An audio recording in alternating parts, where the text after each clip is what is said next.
A Vigilante do Amanhã, versão cinematográfica do anime Ghost in the Shell, com leves influências de outras obras da franquia na TV, é mais um exemplo da dificuldade que é transformar animes complexos e filosóficos em filmes hollywoodianos. Trata-se de uma releitura fácil para o público médio, de certa forma respeitosa, mas que não faz jus ao título que carrega, naturalmente desapontando vários fãs do material original. Ironicamente, o problema das adaptações de animes é exatamente ser uma adaptação. Isso porque o cinema blockbuster é muito específico e precisa de certas características para alcançar bastante audiência e, principalmente, se pagar. E uma delas é ser o mais palatável possível, no sentido de não fazer o público pensar muito.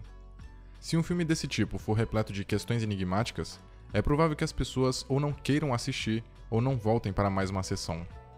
Querendo ou não, é uma realidade, porque a maioria dos espectadores não se sente atraído por uma história intrincada.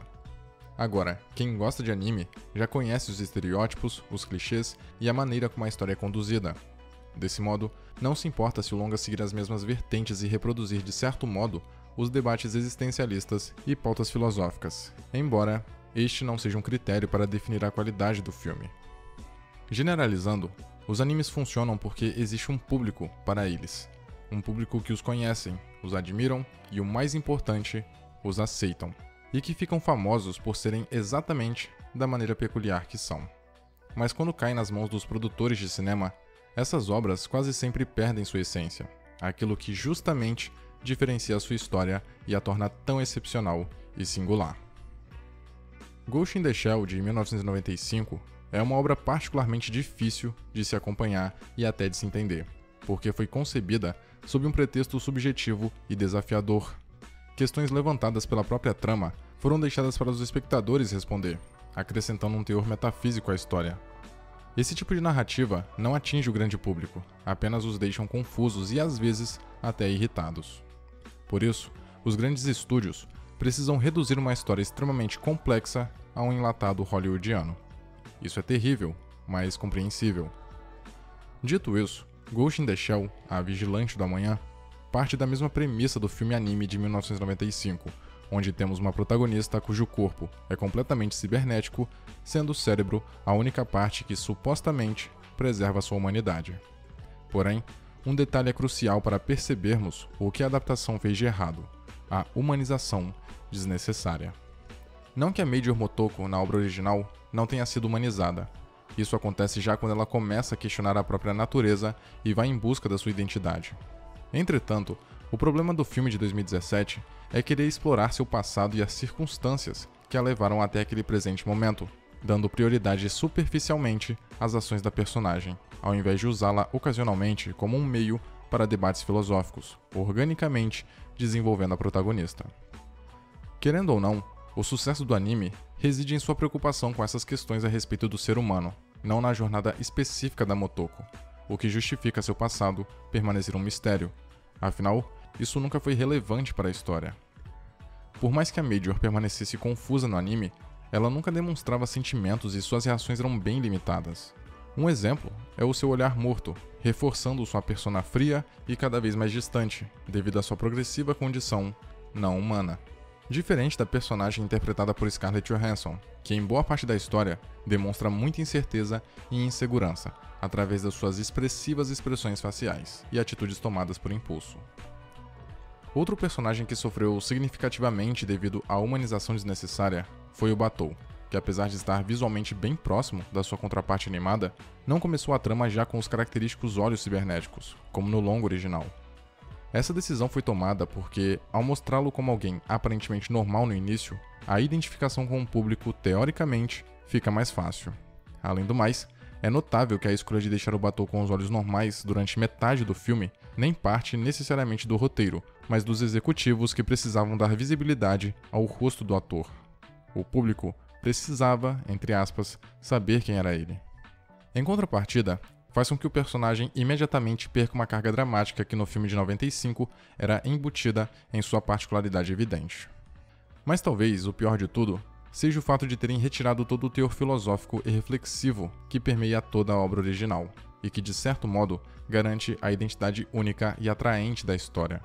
Na adaptação, nem sugerido, os debates ficam. Na verdade, são meio jogados, como referências pseudo-suficientes para os fãs ficarem satisfeitos, mas, obviamente, não é isso que acontece.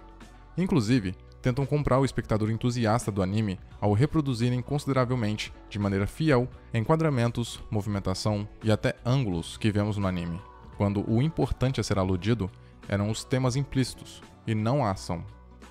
Novamente, o filme de 95 é repleto de discussões intrínsecas acerca do ser humano e seu lugar no mundo. Logo, é impossível fazer um filme baseado na obra sem tais características, esperando que o público conhecedor vá aceitar. Ao tentar e falhar em dar profundidade a uma protagonista que já não precisava disso, o longa se perde, mas tenta compensar com cenas de ação exageradas que, apesar de bem filmadas, não salvam o roteiro. Isto é, até como filme propriamente dito, A Vigilante do Amanhã também não é eficiente. Por outro lado, Death Note de 2017, adaptação da Netflix, tem como objetivo, entre aspas, não agradar os fãs, mas sim atrair um novo público, assim como apresentar uma trama interessante pela sua premissa atraente. Claro que essa intenção não é totalmente genuína, pois pegar um anime de sucesso e reconhecido mundialmente para transformar em live action é uma estratégia que imediatamente atrai muita atenção justamente da audiência que fez a obra ser o que ela é. Contudo, embora seja descaradamente uma desculpa de produtor e de cineasta que queriam fazer algo controverso sem sofrer reações negativas do fandom, pelo menos o filme assume uma identidade mais distante da obra original, diferente de Ghost in the Shell, que ao mesmo tempo em que toma rumos diferentes, também recria cenas e faz homenagens constantes ao longa de 95.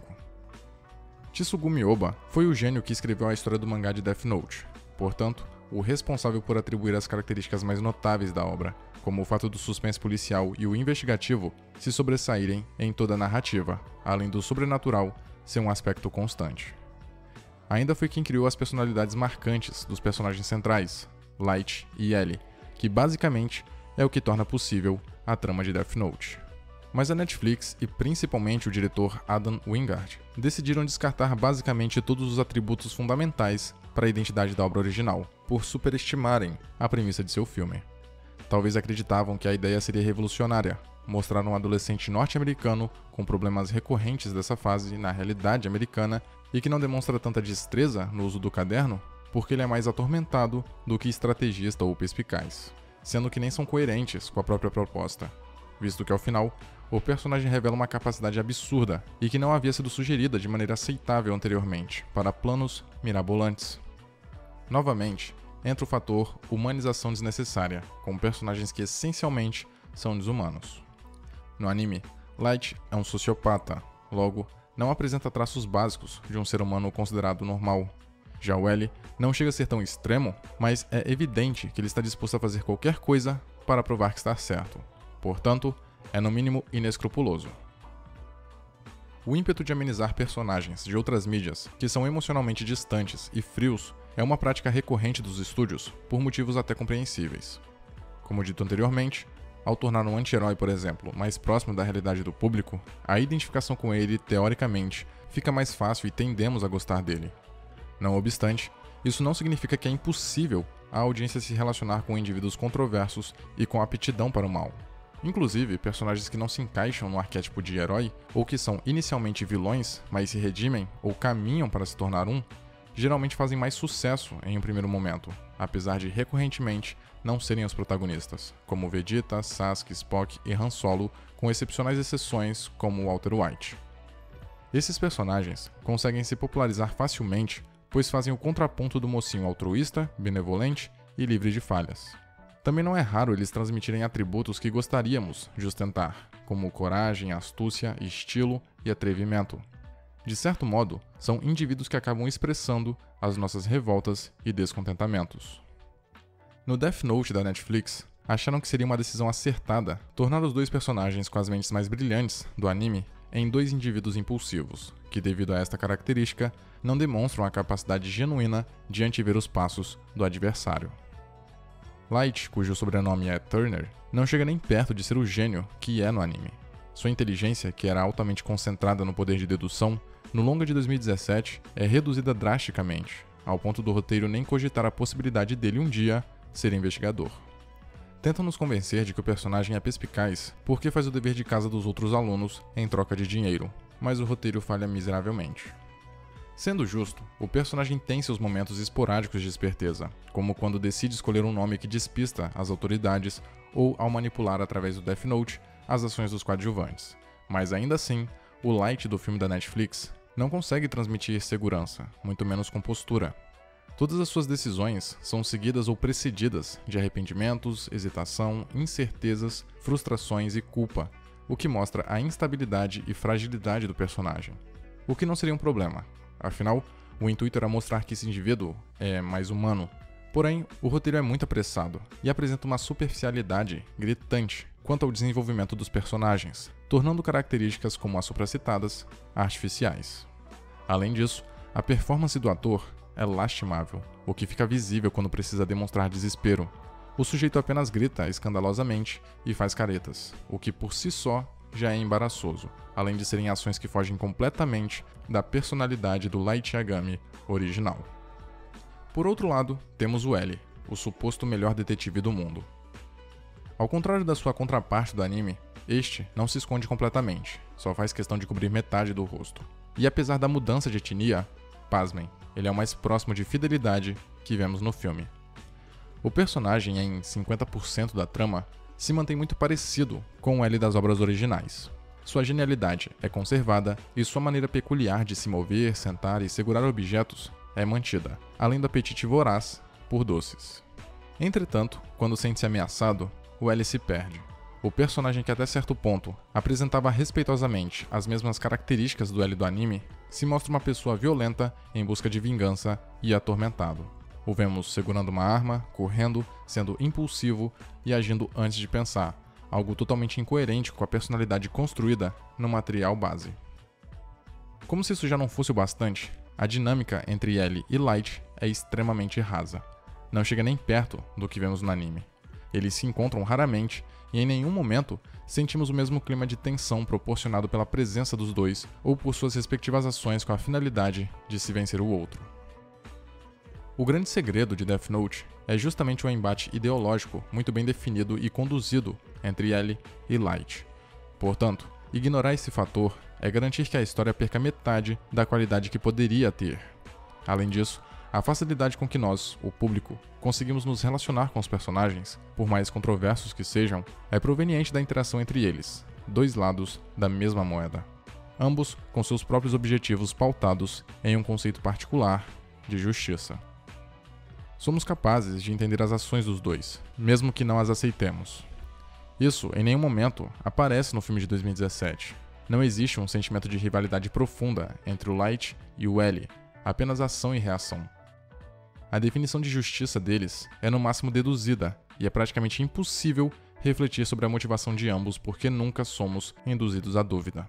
E aquele debate que permeia toda a duração do anime e do mangá em relação a qual das duas justiças é a mais correta, obviamente, não é nem sugerida na adaptação. Claro, não era obrigatório, mas ainda assim, é uma pena.